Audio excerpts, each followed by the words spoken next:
Hello guys, welcome to SBS doctor பிரி channel. ஆக்சுவலாக இந்த மல்டிமீட்டருக்கு நம்ம அதிகமாக பேட்ரிஸாக வாங்கி காசு செலவு பண்ணியிருப்போம். பார்த்திங்கன்னா என்கிட்ட ஒரு 2 பேட்ரிஸ் இருக்குது. இது வந்துட்டு ஒரு 2 மந்த்லேயே ஆக்சுவலாக போயிடுச்சு. திரும்பியும் நான் பேட்ரி வாங்கி போட்டேன். திரும்பியும் அது சுழுவாக ஆரம்பிச்சிச்சு. ஸோ அப்போ தான் எனக்கு ஒரு ஐடியா இருந்துச்சு, நம்ம வீட்டில் இருக்கிற பழைய ரிமோட் கார் பேட்டரி வச்சு நம்ம ஏன் இப்படி மாற்றக்கூடாது அப்படின்னு சொல்லிட்டு. ஸோ ஆக்சுவலாக இதுக்கு தேவையான பொருள் பார்த்திங்கன்னா, ஒன்று வந்துட்டு டிபி மாடியூல் நான் வித் டைப் சியோடு வச்சுருக்கேன். தெரியுதுங்களா? ஓகே.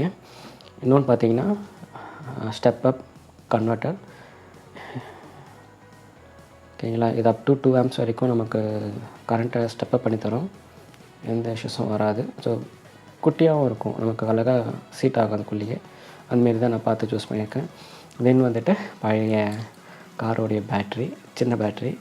இந்த பேட்ரி பார்த்திங்கன்னா 14500 சைஸ். தென் பார்த்திங்கன்னா வோல்ட்மீட்டர் வந்துட்டு நம்ம வீட்டில் இப்போது மல்டிமீட்டர் இல்லை அப்படின்னா இந்த வோல்ட்மீட்டரும் நீங்கள் சேர்த்து ஆர்டர் போட்டுக்கோங்க. இது வந்துட்டு நமக்கு யூஸ் ஆகும்.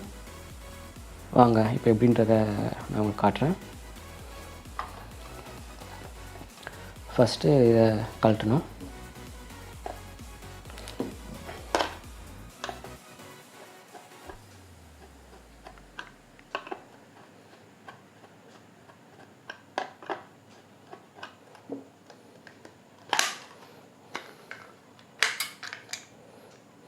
ஓகே, இதை கழட்டி பார்த்தீங்கன்னா உங்களுக்கு தெரியுதா? ஓகே, இப்போ நான் பேட்டரிலாம் எடுத்துகிட்டு இப்போ வந்துட்டு எப்படி செட் பண்ண போகிறோம் ஒரு பிளான் போட்டுக்கலாம். ஃபஸ்ட்டு இந்த டிபி மாடியூலை நான் இங்கே வச்சிடுறேன். வச்சுட்டு நாங்கள் கனெக்ஷன் கொடுக்கும்போது பார்க்கணும். தென் வந்துட்டு இந்த குட்டி இருக்கிற ஸ்டெப் அப் கன்வெர்ட்டரை வந்துட்டு இங்கே சைடில் இப்படி வச்சிட்டோம்னா நமக்கு பேட்ரி போகிற இடத்துல நம்ம இதை ஃபிட் பண்ணிக்கலாம். ஸோ இதுதான் என்னுடைய ஐடியா. அப்படி தான் யோசித்து வச்சுருந்தேன். அவங்க எப்படி கனெக்ஷன்ஸ் பார்ப்போம். இது ஆக்சுவலாக டிபி மாடியூல் டிபி 4056 சொல்லுவாங்க. இது வந்து டைப் சியோட வாங்கியிருக்கேன். இது பார்த்திங்கன்னா இந்த சென்டரில் 2 பி பாசிட்டிவ் பி நெகட்டிவ் இருக்கும். இதில் தான் நம்ம பேட்டரி கனெக்ட் பண்ண போகிறோம். இந்த பேட்டரி இங்கே கனெக்ட் ஆகும். இங்கே இருந்து நம்ம அவுட் எடுக்கிறோம். இது வந்துட்டு 5 வோல்ட் கிடையாது. பேட்டரியில் என்ன வோல்டேஜ் இருக்கோ அந்த டைமில் அது மட்டும்தான் அது எடுத்து கொடுக்கும். ஜஸ்ட்டு ஒரு பிஎம்எஸ் வித்து சார்ஜரோட அப்படின்னு நினச்சிக்கலாம். இது பார்த்தோன்னா ஸ்டெப் அப் கன்வெர்ட்டர். இது வந்துட்டு பேக் சைடில் பார்த்தீங்கன்னா இன்புட் கிரவுண்ட், அதோட அவுட் கிரவுண்ட். இது வந்துட்டு நம்ம ஸ்க்ரூ பண்ண டிசைர் வோல்டேஜ் நம்ம எடுத்துக்கலாம். ஓகே, ஆக்சுவலாக நான் இப்போ இதை நான் ஒயரிங் பண்ண போகிறேன்.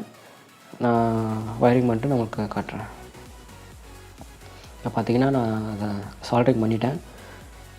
அவுட்டு,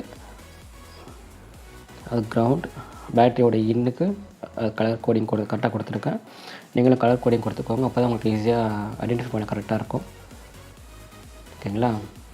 இப்போ லென்த்தாக கொடுத்துருக்கேன். ஏன்னா நமக்கு வந்துட்டு எங்கள் மாடல் இருந்துச்சுன்னா நமக்கு இது வரைக்கும் தேவைப்படும். ஸோ லென்த்தாக கொடுத்துருக்கேன். இந்த கனெக்டர் வந்துட்டு நமக்கு ஸ்டெப் அப் அளவுக்கு கனெக்ட் ஆகிறது. ஓகேங்களா? இப்போ நான் அதை சால்ட்ரிங் பண்ணலாம்.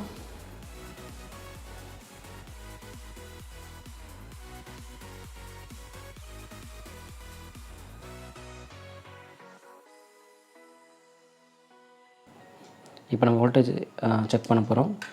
இதில் வோல்டேஜ் செக் பண்ண போகிறோம். இப்போ பார்த்திங்கன்னா பேட்டரி கனெக்ட் பண்ணிக்கலாம். கலர் கோடிங் பார்த்துக்கோங்க.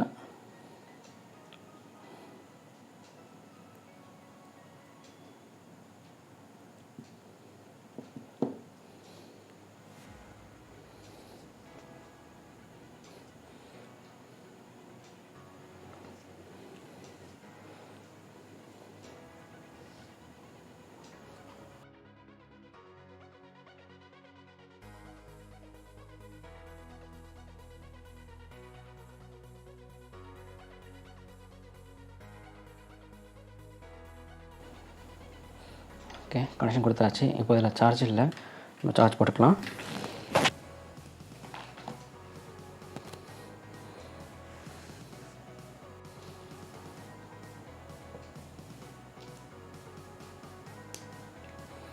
ஓகே, சார்ஜ் போட்டேன். நீங்கள் பார்த்தீங்கன்னா தெரியும் உங்களுக்கு 8.93 வோல்ட் அப்படின்னு காட்டுது சரிங்களா. இது வந்துட்டு இந்த பவர் பேங்க்கில் சார்ஜ் போட்டிருக்கேன்.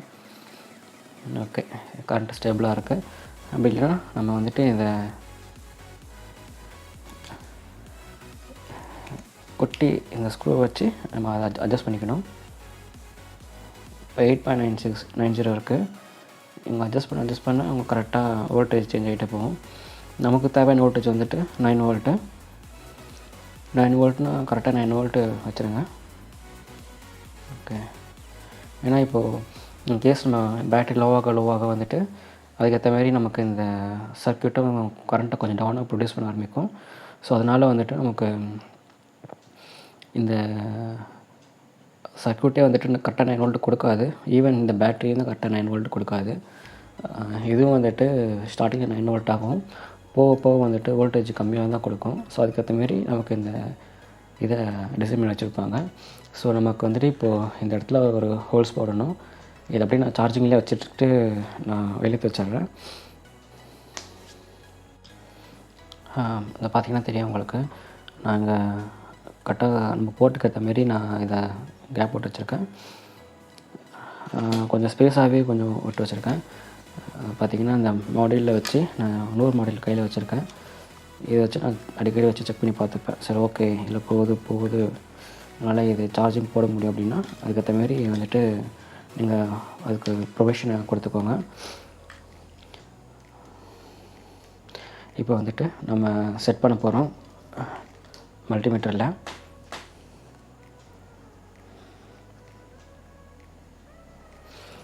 அதுக்கு முன்னாடி பார்த்திங்கன்னா 2 ஒயர் இதில் சால்ட் பண்ணிக்கோங்க.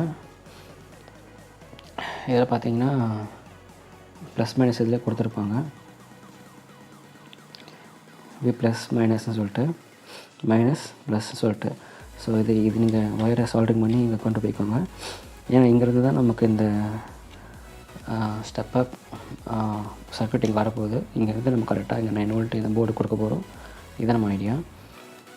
இதை வெளியே வச்சிடுறேன்.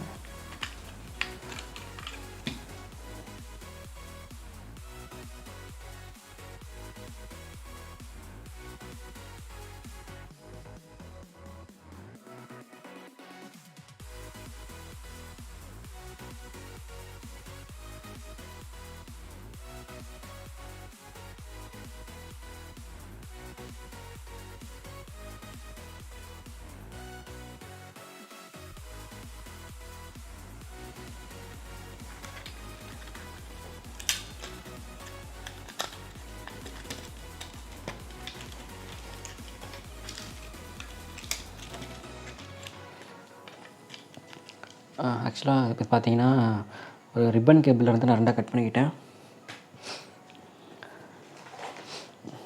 ஆக்சுவலாக வீட்டில் இந்தமாரி ரிப்பன் கேபிள் வாங்க வச்சுருப்பேன் சர்க்யூட் யூஸ் பண்ணுறதுக்கு.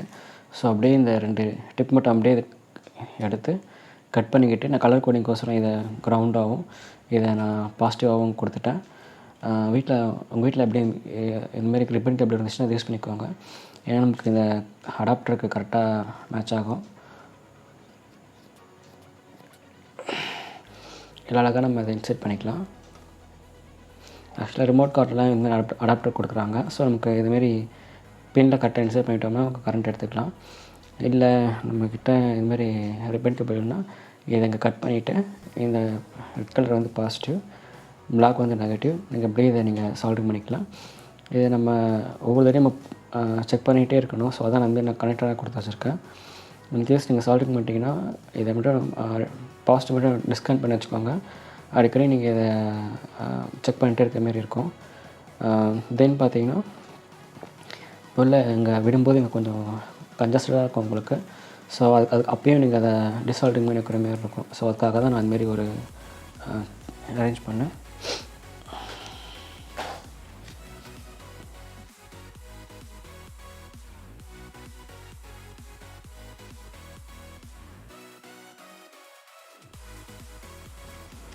இந்த 2 பாசிட்டிவ் நெகட்டிவும் இல்லை சால்டிங் பண்ணிக்கலாம். தென் நம்ம இந்த சுவிட்சை ஆட் பண்ண போகிறோம். ஆக்சுவலாக பார்த்தீங்கன்னா, நம்ம இந்த டிவைஸ் அண்டையில் இருக்கும்போது இந்த கரண்ட்டு ஃபுல்லாக இந்த டிபி மாடல் போகும். அது வந்து கன்வெர்ட் ஆகிட்டே இருக்கும். நமக்கு இங்கே லாஸ் ஏற்படும் இன்கேஸ் ஆஃப் இது டிவைஸ் ஆஃபில் இருக்கும்போது. அதனால் உங்களுக்கு இந்த பேட்ரி சீக்கிரமாக ட்ரெயின் ஆக சான்ஸ் இருக்குது, நிறைய இருக்குது. ஸோ அதனால் இப்போ என்ன பண்ண போகிறோன்னா, இப்போ இந்த பேட்ரிலேருந்து வர பார்த்திங்களா ஒயரு, இதை மட்டும் இங்கே கட் பண்ணி இங்கே ஒரு சுவிட்சுக்கு போகிறோம். இந்த சுவிட்சை வந்துட்டு நம்ம ப்ளேஸ் பண்ண போகிறேன். ஓகே, இங்கே நான் ப்ளேஸ் பண்ண போகிறேன். நான் இதை வச்சுட்டு உங்களுக்கு நான் காட்டுறேன். சிம்பிள்.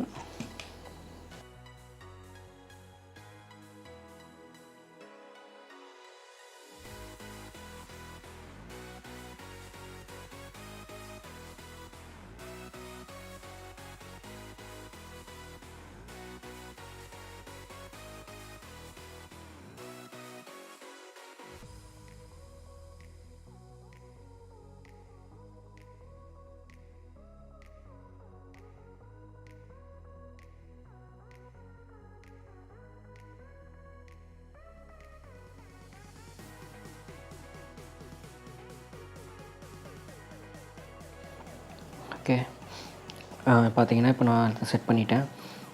இப்போ நான் வந்து இப்போ எப்படி இருக்கோ நான் அப்படியே குளுக்கன் விட்டு எடுத்துக்க போகிறேன். ஏன் குளுக்கன் யூஸ் பண்ணுறோம்னா, இப்போ சால்ட்டிங் விட்டதுலாம் நமக்கு ஷார்ட் சர்க்யூட் ஆகக்கூடாது. ஸோ பார்த்தீங்கன்னா மேக்ஸிமம் ஷார்ட் சர்க்யூட் ஆகாத மாரி தான் நான் கரெக்டாக சால்ட்டிங் பண்ணி அதுக்கேற்ற மாரி வளைச்சி வச்சுருக்கேன். பார்த்தீங்கன்னா உங்களுக்கே தெரியும். நீங்களும் அதுமாரி கொஞ்சம் பொறுமையாக நீங்கள் அதை கொஞ்சம் ஹேண்டில் பண்ணிங்கன்னா உங்களால் ஈஸியாக பண்ண முடியும். இது பார்த்திங்கன்னா கொஞ்சம் டைட்டாக இருக்குது. So no issues. அது வந்துட்டு இதிலே நமக்கு இந்த சுவிட்ச் வந்துட்டு பேக் சைடில் போகாது அழுத்தினாலும். ஸோ நம்ம ஈஸியாக அப்படி மூவ்மெண்ட் கீப் பண்ணிக்கலாம். இங்கேயும் கொஞ்சம் க்ளூ விட்டு எடுத்துட்டோம்னா நம்ம கொஞ்சம் ஸ்டிப்பாக பிடிச்சிக்கும். இங்கேயும் கொஞ்சம் க்ளூ விட்டு எடுத்துக்கலாம். ஏன்னா நம்ம ப்ளக் பண்ணும்போது வந்துட்டு கொஞ்சம் ப்ரெஷர் அங்கே கொஞ்சம் உள்ளே போகும். ஸோ நம்ம இதை கொஞ்சம் க்ளூ விட்டோம்னா கொஞ்சம் ஹார்டாக இருக்கும். நான் இந்த மவுத்தில் கொஞ்சம் க்ளூ யூஸ் பண்ணிக்கிறேன். தென் வந்துட்டு கனெக்டர்னால் கொஞ்சம் க்ளூகன் யூஸ் பண்ணி கொஞ்சம் க்ளூ அப்ளை பண்ணிவிட்டு நான் உங்களுக்கு காட்டுறேன்.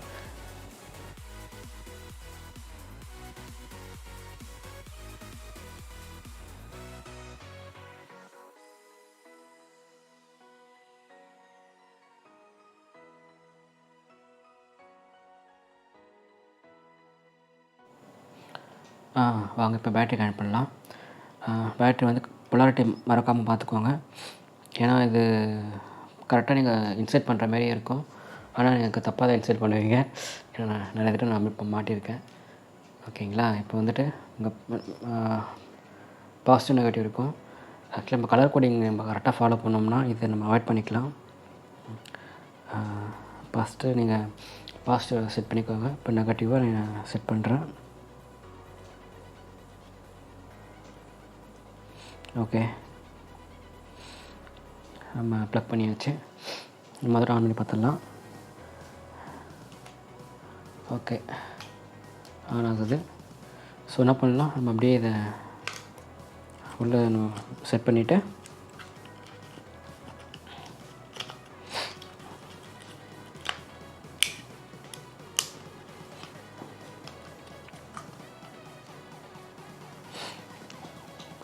கேஸ் போட்டுடலாம்.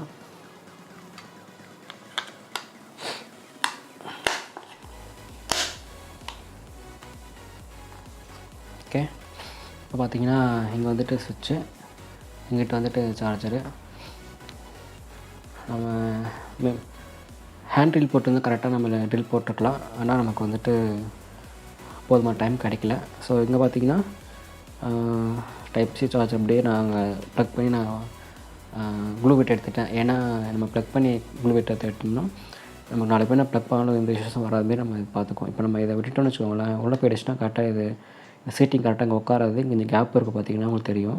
ஸோ இந்த கேப் வந்துட்டு ஃபியூச்சரில் எந்த எஃபெக்ட் ஆகாது. நான் அன்ப்ளக் பண்ணி ப்ளக் பண்ணாலும் எனக்கு சார்ஜ் வரும். உங்களுக்கு அந்த கிளிக் பண்ண அந்த சவுண்ட் கேட்கும் நீங்கள் இன்செர்ட் பண்ண உடனே. அந்த மாதிரி பர்ஃபெக்டாக சீட்டாக இருக்குது. இப்போ பார்த்தீங்கன்னா நான் அதை சார்ஜ் போடுறேன்.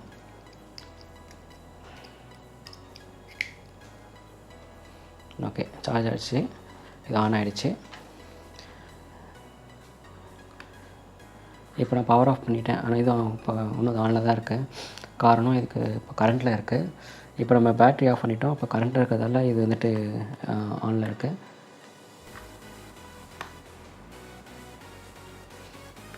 பார்த்தீங்கன்னா உங்களுக்கு தெரியும். இப்போ வந்து இப்போ பேட்டரியில் இருக்குது. இப்போ கீழே ஆன் பண்ணால் அது ஆன் ஆகிடுச்சு. பேட்டரியிலேருந்து உங்களுக்கு இப்போ கரண்ட் இப்போ எடுத்து நமக்கு இதை மாற்றுறது. மேலே பண்ணோம்னா இப்போ வந்துட்டு ஆஃப் ஆகிடுச்சு. ஏன்னா பேட்டரிலேருந்து டிஸ்கனெக்ட் ஆகிடுச்சு. இப்போ நம்ம இன்சர்ட் பண்ணோம்னா இதுலேருந்து கரெக்டாக வேலை செய்ய ஆரம்பிக்கும். நீங்கள் சார்ஜ் போடும்போது என்ன பண்ணுவோன்னா, இதை நீங்கள் பேட்டரியில் போட்டுட்டு ஆஃப் பண்ணிவிட்டு நீங்கள் சார்ஜ் போடுங்க. ஓகேங்களா? சார்ஜ் போட்டுனா தான் உங்களுக்கு சார்ஜ் ஏறும். உங்கள் ரெட் கலர் லைட் எரியும். உங்கள் ரெட் கலர் லைட் சார்ஜ் ஆகிட்டு இருக்குன்னு அர்த்தம். ப்ளூ கலர் லைட் இருந்துச்சுன்னா ஃபுல் சார்ஜ் ஆகிடுச்சுன்னு காட்டும். இன்கேஸ் நீங்கள் இதை மறந்து ஆஃப் பண்ணி நீங்கள் சார்ஜ் போட்டாலுமே உங்களுக்கு இந்த உங்கள் ரெண்டு கலர் லைட் எரியும். ப்ளூ வேறு ரெட் கலரும் சேர்ந்து லைட் எரியும். அப்போ நீங்கள் கண்டுபிடிச்சிடலாம். எங்கள் இது ஷார்ட்டில் பார்த்தீங்கன்னா உங்களுக்கு தெளிவாக தெரியும். அப்போ ஏதாவது சம்திங் ஹேப்பன். இது இந்த டிவி மாடல் என்ன சொல்லணும்னா, இதுமாதிரி என்னால் பேட்ரி சார்ஜ் பண்ண முடியல. என்னால் 2 லைட்ஸில் இண்டிகேட் பண்ணணும். ஒன்று ப்ளூ, ஒன்று ரெட்டு. ஸோ இப்போ நான் பேட்ரிக்கு நான் கனெக்ட் பண்ணுறேன். பண்ணிட்டிங்கன்னா blue colour light automatic off ஆகிடும். ரெட் கலர் மட்டும் தான் லைட் எரியும். ஸோ அவங்க தெளிவாக தெரியாது. ஏன்னா இப்போ நான் ஃப்ளாஷில் இருக்கேன். ஃப்ளாஷ் போட்டு உங்களுக்கு நான் ரெக்கார்ட் பண்ணிகிட்ருக்கேன். ஸோ இதுதான் கைஸ். சிம்பிளான மெத்தடில் உங்களுக்கு வந்துட்டு கம்மி செலவு தான். நீங்கள் ஒன் டைம் இன்வெஸ்ட்மெண்ட் பண்ணி நீங்கள் செட் பண்ணிட்டீங்கன்னா உங்களுக்கு கிட்டத்தட்ட ஒரு 2 to 3 years வரைக்கும் எந்த பிரச்சனையும் வராது. ஆக்சுவலாக இது பேட்ரி கொஞ்சம் மாத்திரமே இருக்குது அப்படின்னு சொல்லிட்டு நான் அப்கிரேட் பண்ணி ஒன்று மல்டிமீட்டர் வாங்கிட்டேன். இதில் வந்துட்டு இங்கே நம்ம 220 volt செக் பண்ணிக்கலாம். ஸோ அப்படியே இதை பார்த்திங்கன்னா இது வந்துட்டு ஹெச்டிசி கம்பெனியோடது தெரியும் உங்களுக்கு. ஸோ இது எதுக்குன்னு வச்சுக்கோங்களேன், இப்போ நம்ம டக்குன்னு அர்ஜென்ட்டுக்கு ஒரு வீட்டில் இருக்கிற ஹவுஸ் ஹோல்ட் ஐட்டம்ஸ் ஏதாச்சும் நம்ம செக் பண்ணணும் அப்படின்னா இது நம்ம டக்குன்னு ஹேண்டியாகவும் இருக்கும். பத்திரமா கேரி பண்ணிட்டு போகணும் அவசியம் கிடையாது. தூக்கி பாக்கெட்டில் போட்டோம்னா எங்களால் யூஸ் பண்ணிக்கலாம். அதுதான் இது நான் இன்னும் யூஸ் பண்ணிகிட்டே இருக்கேன், விடாமல் வச்சுட்டே இருக்கேன். அவ்வளோதான் கைஸ். ஆக்சுவலாக உங்களுக்கு இந்த வீடியோ பிடிச்சிருந்துச்சுன்னா நீங்கள் லைக் பண்ணுங்கள். நீங்கள் போடுற ஒவ்வொரு லைக்கும் எனக்கு வந்துட்டு இன்னொரு வீடியோ க்ரியேட் பண்ணணும் அப்படின்ற பூஸ்ட்டாக எனக்கு கொடுக்கும். உங்களால் சப்போர்ட் பண்ண முடிஞ்சதுன்னா என் சேனலுக்கு நீங்கள் சப்ஸ்கிரைப் பண்ணுங்கள். இதுமாரி உங்களுக்கு நிறைய சின்ன சின்ன டிப்ஸ் அண்ட் ட்ரிக்ஸும் உங்களுக்கு நான் அப்லோட் பண்ணிட்டே இருக்கேன். Until then, bye.